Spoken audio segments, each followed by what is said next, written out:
No.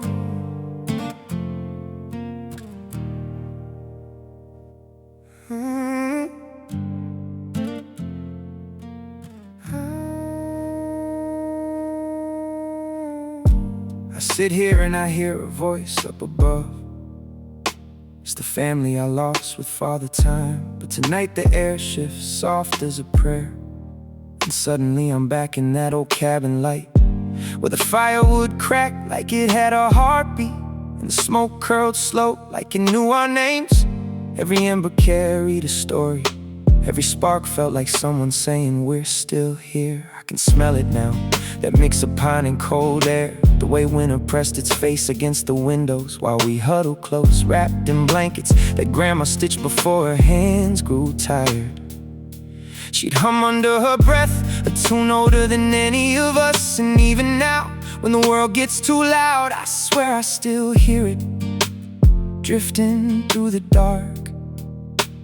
Great aunts and uncles sat around the table, playing cribbage like it was a sacred ritual. Cards snapping, pegs tapping, arguments breaking out in the softest, funniest ways. Count it again, Uncle Ray would say, even though he knew he was wrong. And then Marlene would roll her eyes so hard you could hear it in the silence, but she'd smile anyway, 'cause that's what family did. We teased, we laughed, we forgave without saying a word. The stove warmed the whole room, and the firewood popped like applause every time someone laid down a perfect hand.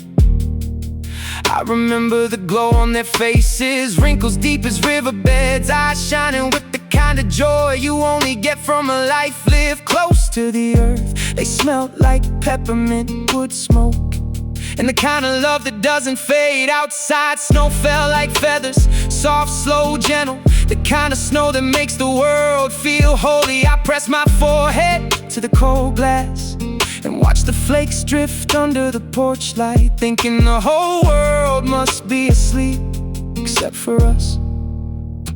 This loud, warm, stubborn family tucked away in a corner of Wisconsin, where time moves slower and hearts beat louder. Papa would sit in his old recliner, boots still on, coat half unzipped, like he never fully came inside. He'd tell stories about logging camps, about storms that shook the pines loose, about nights when the sky cracked open and lightning lit up the whole valley. His voice was gravel and honey, rough but comforting, like he'd sanded it down with a lifetime of work and smoothed it with a lifetime of loving Grandma. She'd pat the seat beside her, and I'd curl up like a kid again. Even when I was too big for a laugh, she'd run her fingers through my hair and say, "You're safe here, you're always safe here."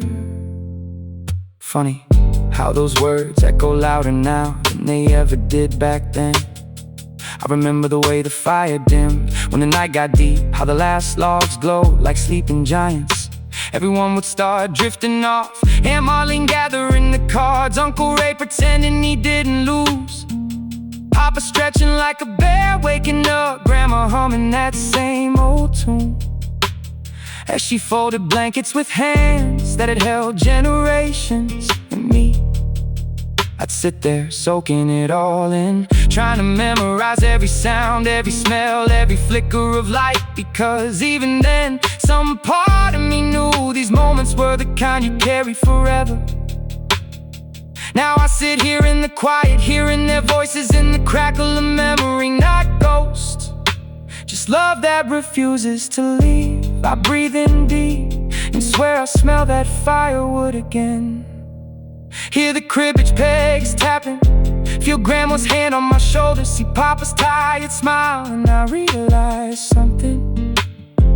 Father Time didn't take them, he just folded them into the walls of my heart, into the smoke of every fire I light, into the snow that falls outside my window, into the stories I tell when the night gets long and I need to remember where I come from. They're still here in every spark, every memory, every breath.